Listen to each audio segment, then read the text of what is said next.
Fala pessoal, tudo bem com vocês? Bora atualizar as notícias do Timão que já voltou a trabalhar pensando no derby. E olha, o foco tá completamente diferente, a mentalidade tá voltada para esse clássico. A pergunta que se impõe, Rodrigo Garro, afinal de contas, vai pro jogo? E eu vou te dar detalhes da arbitragem escalada para a partida. Você sabe quem vai apitar? Eu vou te contar. Chega mais, eu sou o Chico Garcia, inscreva-se no canal. E vamos juntos. Terminou um confronto pelo Campeonato Paulista, né? A vitória sobre o Novo Horizontino, no interior do estado de São Paulo, com reservas, mesclando titulares, alguns jogadores nem viajaram.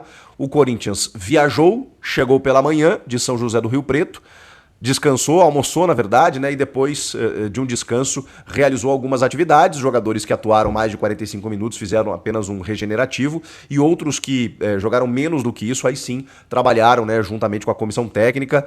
Um treinamento e meio, dá pra dizer, né? Seriam 2 treinamentos, o de terça e o de quarta-feira, sim, o dessa quarta-feira um treino mais definitivo com relação a posicionamento, bola parada, a escalação do time mesmo que vai a campo. O Ramon Dias já deve ter na cabeça dele quem vai jogar, quem não vai e tudo mais, mas é um momento de posicionar, fechar, porque na quinta-feira no Allianz Parque, às 8 da noite, as duas equipes se enfrentam.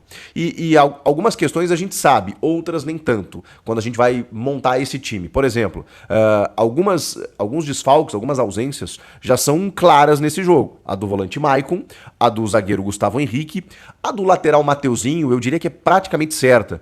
Mas assim, vamos colocar ele numa condicional, numa dúvida aí de que ele possa aparecer de repente no banco de reservas, né? E aí o Léo Maná, né, deve ser fixado ali na lateral, até porque o Jacaré tem apenas esse último jogo aí no profissional, ele que tem 17 anos apenas. Então, Mateuzinho não jogando, joga o Léo Maná, mas eu colocaria na condicional. De qualquer forma, não acho que o Mateuzinho comece. Então o Mateuzinho, se for relacionado, vai ficar no banco de reservas. A tendência mesmo do Léo Maná, o Gustavo Henrique e o Maicon realmente estão fora. E a questão que fica está sobre Rodrigo Garro. A questão é que o Rodrigo Garro está trabalhando intensamente, não só a partir de domingo.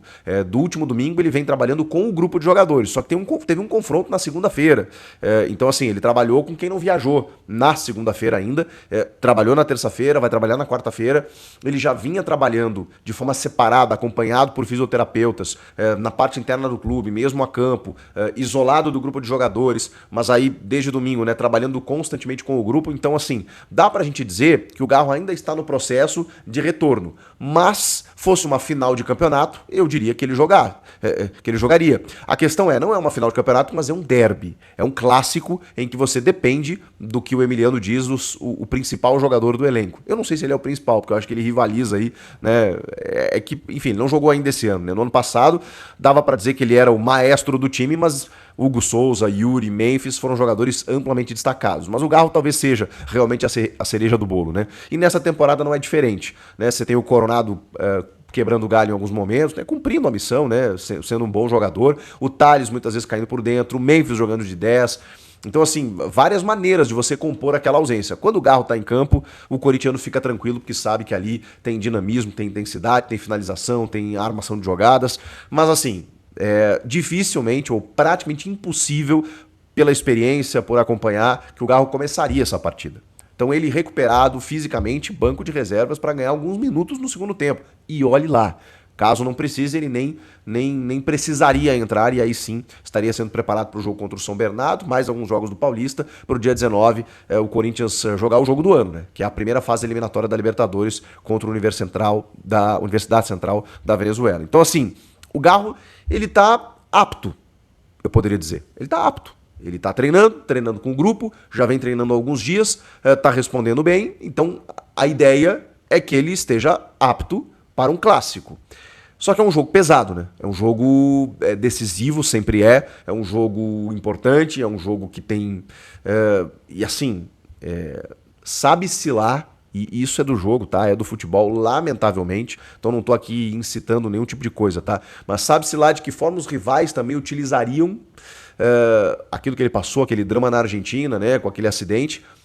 Quando ele tivesse para entrar em campo, no aquecimento e tudo mais, seria muito mais fácil se o Garro voltasse na Neoquímica Arena só com torcedores do Corinthians. Ali ele seria acolhido, seria abraçado e emocionalmente para ele faria muito bem. Por isso que talvez ele seja preparado realmente para o jogo contra o São Bernardo no fim de semana. De qualquer forma, a gente sabe a importância desse cara. Nos últimos clássicos contra o Palmeiras ele foi decisivo. Fez gol da vitória junto do Yuri, né, no clássico na Neoquímica Arena, fez aquele gol de empate no Paulista, na Arena Barueri, que bate na trave, o Everton meio que tira a bola, né, o 2-2. Então, assim, ele é um cara que entende a importância do clássico, tem uma interferência direta no jogo pela sua característica. O Corinthians não tem um jogador semelhante, ou semelhante até tem o Coronado, mas não chega no nível que o Garro atingiu no ano passado, e até pra gente saber como é que vai estar a cabeça dele, né? Então, assim, de novo, apto ele está. Para começar, praticamente impossível, pelo menos para ir para o banco. Resta saber se a comissão técnica vai optar por isso ou então segura, vamos deixar para você reestrear em casa, ser abraçado pela torcida, pela fiel, e aí poder desenvolver o seu melhor futebol. Esse dilema está posto. Rodrigo Garro né, e outros desfalques aí que o Corinthians vai ter também.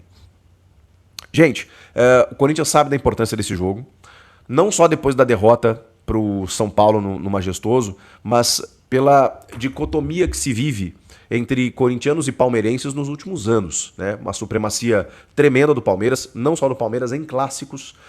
Então, assim, o Corinthians tem vencido poucos clássicos, tanto contra São Paulo quanto contra Palmeiras. Sabe a importância desse jogo, mesmo sendo no Allianz Parque. O Palmeiras viveu ou vive uma instabilidade, mais assim, em relação a contratações, em relação do desconforto da torcida com a diretoria, mas o time a gente sabe do que é capaz, né? E a gente sabe que o Abel entende o tamanho do clássico. Ele já está aqui tempo suficiente para entender que você não pode, ainda mais, né, diante dessa instabilidade que está vivendo o Palmeiras, você imagina perder em casa para o Corinthians. Então, o Palmeiras, depois da última derrota também, lá na Arena, com o jogo da cabeça de porco, os caras vão vir daquele jeito para tentar reverter tudo que aconteceu recentemente. E o Corinthians, por outro lado, vai querer nesse ano de 2025, vencer um clássico, dar moral, e a gente sabe como o Corinthians pode encarar como um clássico. Não fez isso contra o São Paulo, vai ter que fazer contra o Palmeiras. Essa é a expectativa. Vamos lá, vamos te falar aqui sobre os homens do apito. Rafael Claus, árbitro super conhecido, né, de Copa do Mundo. Eu sei que não vai ter rejeição zero, né? Provavelmente, mesmo o Claus sendo um árbitro super rodado, super reconhecido, não adianta, né? A galera pega no pé. Rafael Claus vai ser o árbitro e assim, eu tenho sido um crítico do Claus até nos últimos tempos, que eu acho que ele tá meio apitando no nome, assim, sabe como é que é? Ele tem tanta segurança daquilo que ele faz já, porque ele já apitou um River e Boca, ele já apitou Copa do Mundo, que ele, cara, quando vem pro Campeonato Paulista, assim, um clássico, pra ele parece qualquer jogo. E eu acho que o Claus tinha que botar a mão na consciência nesse sentido. Muitas vezes vejo ele apitando de longe, sabe, de uma forma mais displicente, e ele tem talento para ser um cara totalmente assertivo no jogo. Então, vamos ver. Rafael Claus é o árbitro, os assistentes, o Danilo Maniz, que é super conhecido também, e o Alex Ang Ribeiro, e no VAR, a Daiane Muniz, que eu vou dizer, tá? É a melhor árbitra de vídeo entre todos os árbitros, tá? Masculino e feminino. É a melhor árbitra de vídeo do país. Ela tem uma leitura, uma agilidade e ao mesmo tempo uma calma que é necessária naquela cabine ali para tomar as decisões. Eu acho ela fantástica. Ela, inclusive, está fazendo uma transição do VAR para o campo, tem apitado jogos internacionais, inclusive. É uma excelente árbitra, a Daiane Muniz. E no VAR ela é craque. Será o 8º derby do Claus e aqui tem uma estatística muito interessante. Até aqui são, adivinha, 7 jogos, né? Nesses 7 jogos, cara, tá aqui, ó. Ele já apitou. O que não quer dizer nada, tá, gente? Porque, assim, fala mais do momento dos clubes do que propriamente de alguma interferência do juiz, tá? Mas vale como curiosidade. Ele tem 2 vitórias do Corinthians, 2 vitórias do Palmeiras e 3 empates. Tá? 2 vitórias para cada lado e 3 empates nesses 7 jogos. Se der mais um empate, vai ficar 4 empates com 2 vitórias para cada. Vai ficar mais equilibrado ainda. Né? E o empate ainda ganhando de goleada. Se der uma vitória do Corinthians, o Corinthians passa à frente. Não iguala no número de empates, né? Mas passa à frente o rival. Se o Palmeiras vencer, passa à frente também. Então, é a disputa entre os dois. Será que um dos dois vence? Será que dá empate de novo? Não sei. Eu só sei que esse jogo promete e a gente vai acompanhar atentamente. O que vocês acham que vai acontecer? Comentem aqui, tô curioso para saber. Inscreva-se no canal, deixa o teu like no vídeo, eu volto na próxima. Tchau! Com a vitória do Corinthians sobre o Novo Horizontino, na última terça-feira, o Timão alcançou uma marca que não acontecia desde a década de 1940. São 13 vitórias nos últimos 14 jogos disputados, feito inédito neste século. Em levantamento feito pela página Estatísticas Corinthians, mostra que a última vez que o Corinthians registrou números semelhantes foi em 1946. Curiosamente, assim como entre 2024 e 2025, o único time a superar o Timão naquele período foi o São Paulo, que acabou se sagrando campeão paulista naquela edição.